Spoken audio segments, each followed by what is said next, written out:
Bonsoir tout le monde, ici Monsieur Cacahuète et ce soir nous sommes samedi 19 février 2022, il est déjà 23h40. Hier soir dans Parlons DVD, c'était Zou qui avait choisi et c'était le film Au revoir à jamais.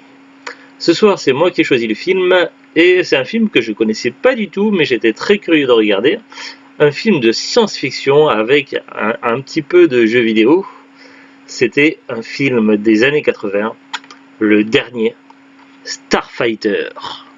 Le futur est une réalité virtuelle. Avec une belle affiche bien kitsch, bien années 80, pour la jaquette. Et l'autre côté de la jaquette, Alex Rogan est un virtuose des jeux vidéo. Cette passion va l'entraîner dans un univers fantastique. Il se lance dans une partie de Starfighter. Le garçon va se surpasser, détruisant tous les vaisseaux lancés à l'assaut de la planète Hylos. Mais un événement plus étonnant se produit. Le Starfighter s'anime et Alex se retrouve sur Hylos, où il reconnaît les personnages de son jeu vidéo favori. L'astre est sur le pied de guerre car l'attaque de Xur et Kodan est imminente. L'ultime espoir de la planète repose sur les épaules d'Alex, le dernier combattant des Starfighters. Red Pictures présente le dernier Starfighter. Alors ça fait penser un peu du Prisme, mais non, c'est pas du Prisme. En tout cas, c'est bien le bon film qui est à l'intérieur. Tout correspond bien. Alors, il s'agit d'un vieux film qui n'a pas forcément été tout à fait remasterisé comme on aurait souhaité. À ma connaissance, il existe au moins 2 éditions DVD, en tout cas en France. Le film est sorti également sous d'autres supports, notamment Blu-ray. Mais en France, à part 2 éditions DVD, je crois qu'on n'a pas grand-chose. Les meilleurs portages du film sont sortis en import aux États-Unis et c'est en langue française. Ce qui est un petit peu dommage. Donc, en plus de ça, les 2 éditions sont devenues très très rares. On l'avait trouvé sur un coup de chance dans les bacs à 15 centimes à cash. Et quand je l'ai vu dans les bacs à 15 centimes, je me suis dit punaise, je l'ai pris direct, j'ai pas hésité une seconde. Après, le DVD n'est pas tout à fait en parfait état, il y a quelques micro-rayures ou quelques petites traces de doigts, mais voilà, on a vu le film et il est passé nickel. À aucun moment ça sautait ni gêné, donc ça va, c'était vraiment des détails insignifiants. Alors le film, on l'a visionné donc sur un télé-écran plat plus ou moins récent, avec la PlayStation 4 en guise de lecteur DVD. Il y avait le choix des langues, on a regardé en français. Il y avait au moins anglais. Après, est-ce qu'il y avait d'autres langues, ça je sais pas. Est-ce que c'est précisé derrière? Ils disent langue version française, mais en fait il y avait le choix. Hein. Il y avait au moins anglais et je sais pas s'il y avait eu d'autres langues, mais il y avait quelques options. Il y avait 1 ou 2 bonus, je crois, et c'est pas du tout mentionné là sur la boîte. Hein. Et pourtant il y avait quelques trucs. Hein. Alors, avant de parler du film en lui-même, au niveau technique, alors à mes souhaits. Alors évidemment, on n'est pas sur la définition de type Blu-ray. Et il faut savoir que c'est un film très vieux des années 80. Néanmoins, on reste quand même sur de la qualité DVD assez correcte. Donc on n'est pas sur la qualité VHS comme j'ai pu le lire sur certains commentaires des fois sur internet. Parce que la qualité VHS, j'ai visionné pas mal de prismes et je peux dire que la qualité VHS c'est pas ça. Et puis j'ai bien connu les cassettes vidéo. Donc même si je fais jeune, je suis plus si jeune que ça. Donc bref, donc on est sur la qualité DVD assez décente, en tout cas au niveau de l'image. Au niveau du son, il y a un petit peu de gêne, c'est-à-dire que bon, le son est quand même assez fort. Donc contrairement à des films récents où il faut appuyer sur la télécommande à fond pour entendre quelque chose, donc la portée du son est satisfaisante. Par contre, le problème, c'est qu'il y a un bruit de fond en arrière-plan au niveau du son qui est un petit peu gênant pendant la lecture du film. Mais ça, on peut rien y faire, je ne sais pas comment isoler ce bruit-là. Donc c'est dommage, c'est le seul défaut au niveau technique que je pourrais dire sur cette édition-là. Alors le film en lui-même, de quoi ça parle? Alors déjà, il faut savoir que je collectionne, je suis un passionné de jeux vidéo depuis très très longtemps. J'ai connu les jeux vidéo à l'époque du MS-DOS, donc avant Windows, et du coup c'est une de mes passions. Et donc tout ce qui touche de près ou de loin aux jeux vidéo, notamment au niveau des films ou des séries télé ou des ou autres, je prends sitôt. Donc dès qu'il y a un film avec des jeux vidéo en thématique, forcément ça m'intéresse. Donc c'est un film que je cherchais à avoir depuis très longtemps. Un film que pour certains il serait considéré comme culte. Moi je l'ai connu que là aujourd'hui, donc je l'ai pas connu à l'époque, donc je sais pas si je pourrais qualifier le film de film culte. Néanmoins il y a quand même un potentiel énorme dans ce film. Il faut savoir également qu'ils font partie des précurseurs au niveau des effets spéciaux. Je crois que c'était mentionné, je sais plus, quelque part j'avais lu ça.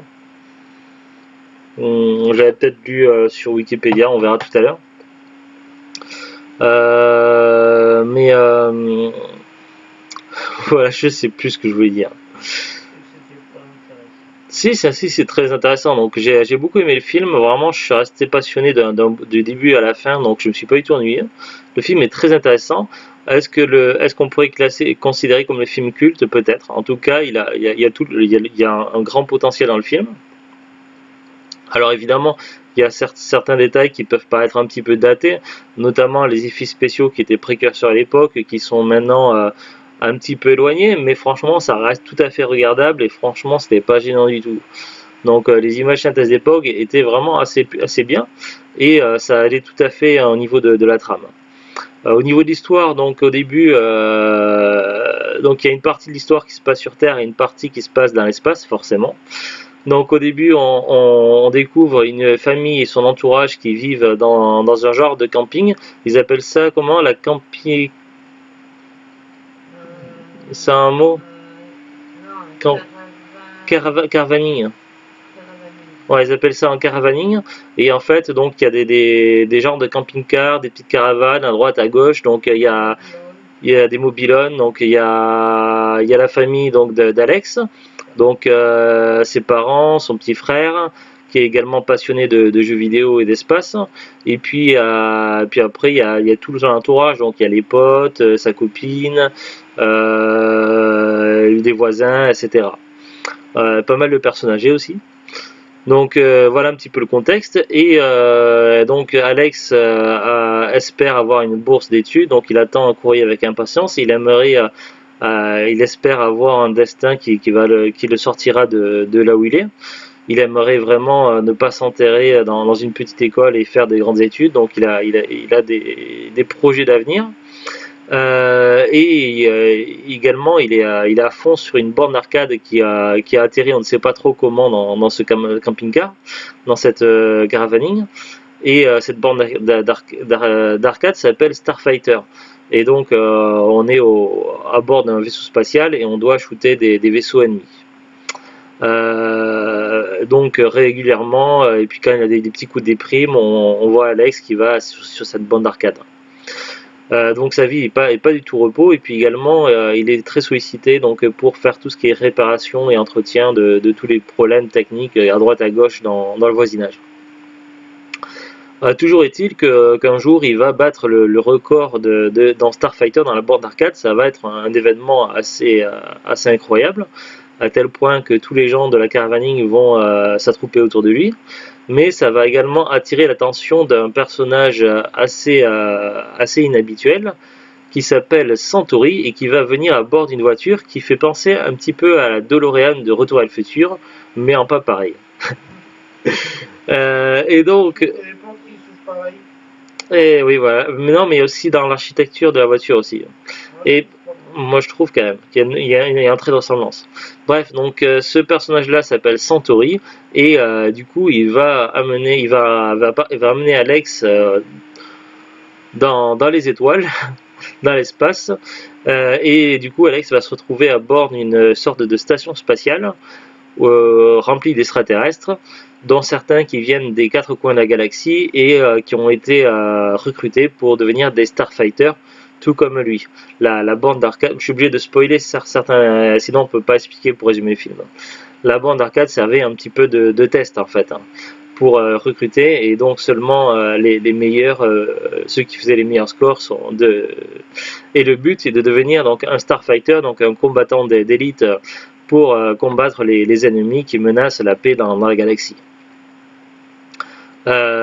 Du coup, c'est vrai que cette façon de recruter tout ça, ça me ressemble beaucoup à la méthode qui est utilisée dans le premier épisode, dans le pilote de la série Stargate Universe.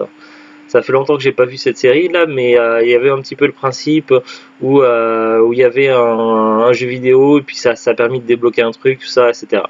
Bref, mais ça c'est un autre sujet.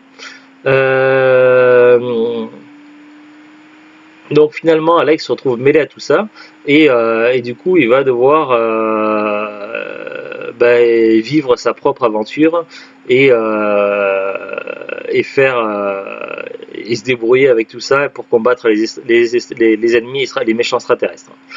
En même temps, il va se faire des amis, notamment celui qui va piloter sa navette, qui va être qui s'appelle Grig ou Grig, je sais plus.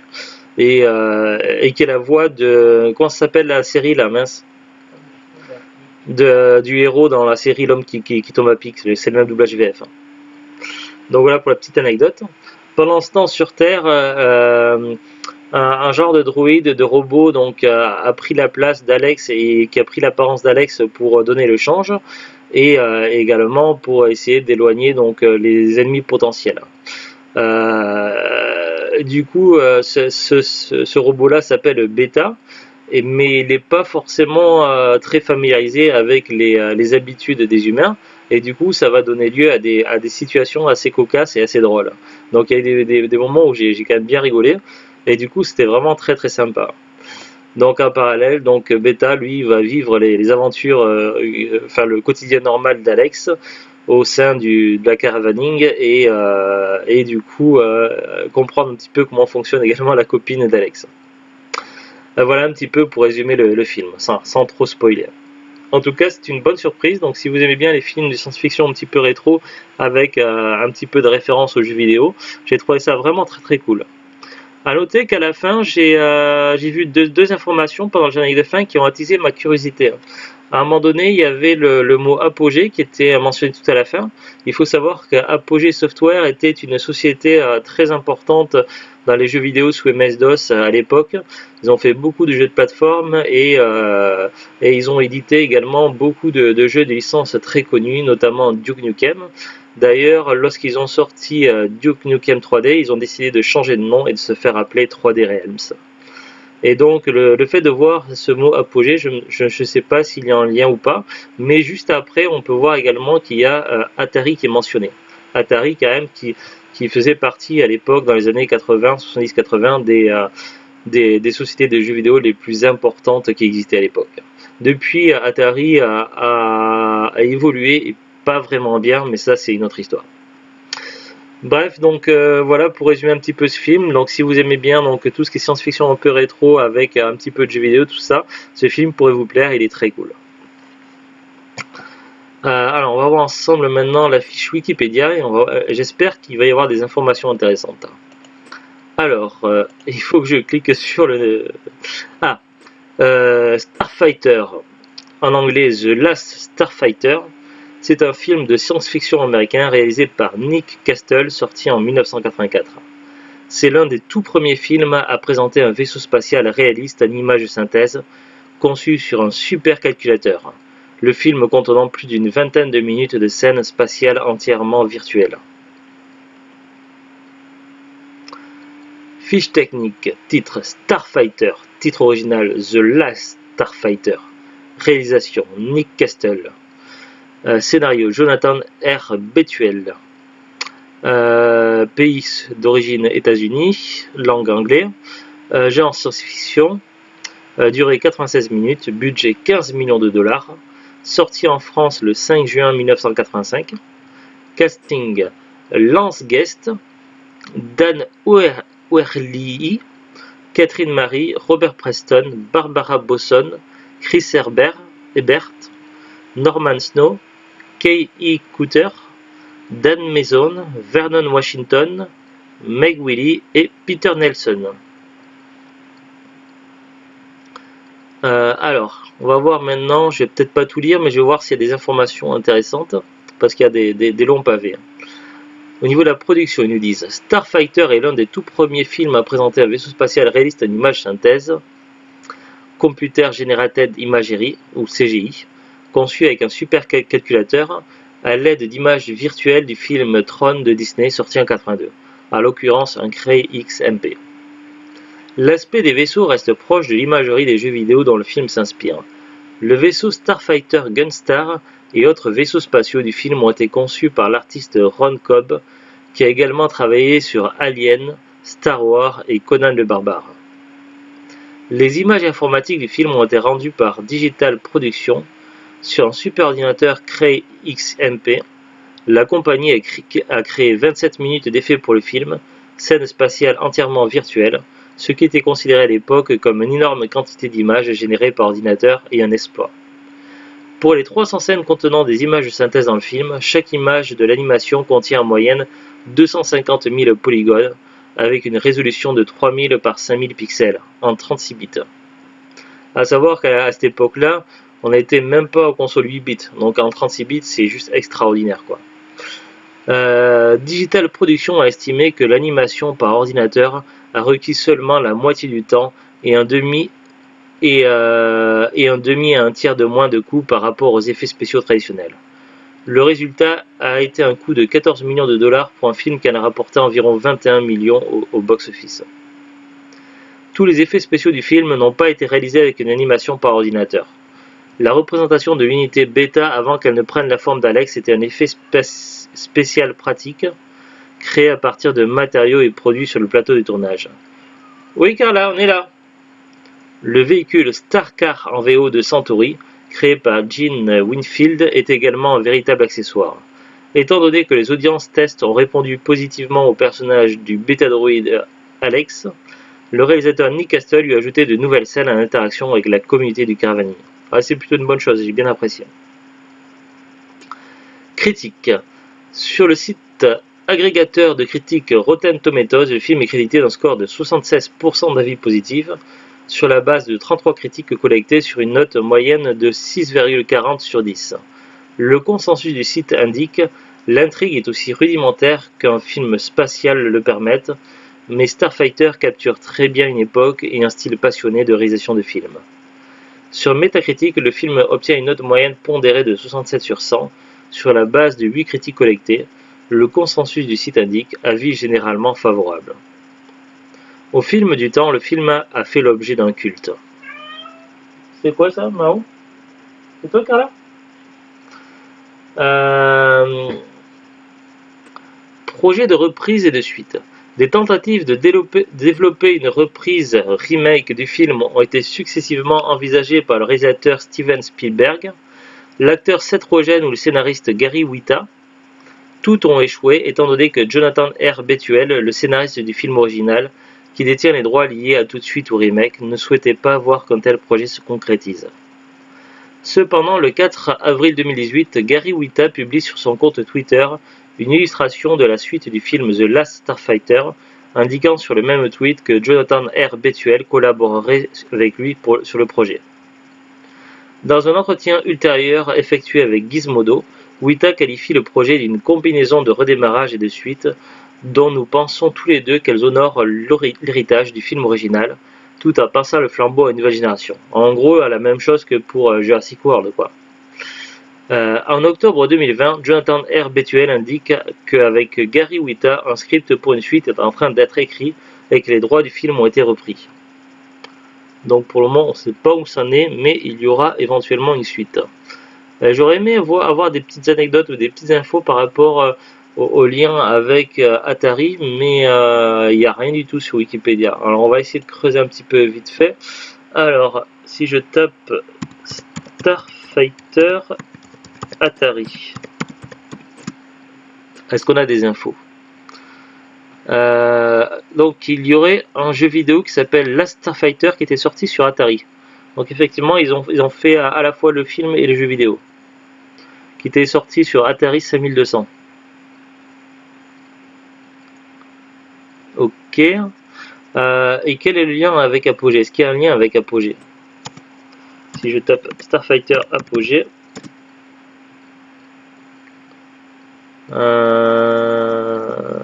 ou Apogée Software.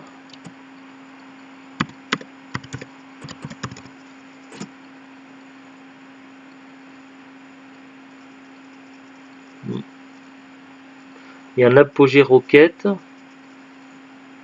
mais non, je vois pas. Alors le DVD, donc nous le DVD on l'avait trouvé d'occasion dans un bac à 15 centimes à cash.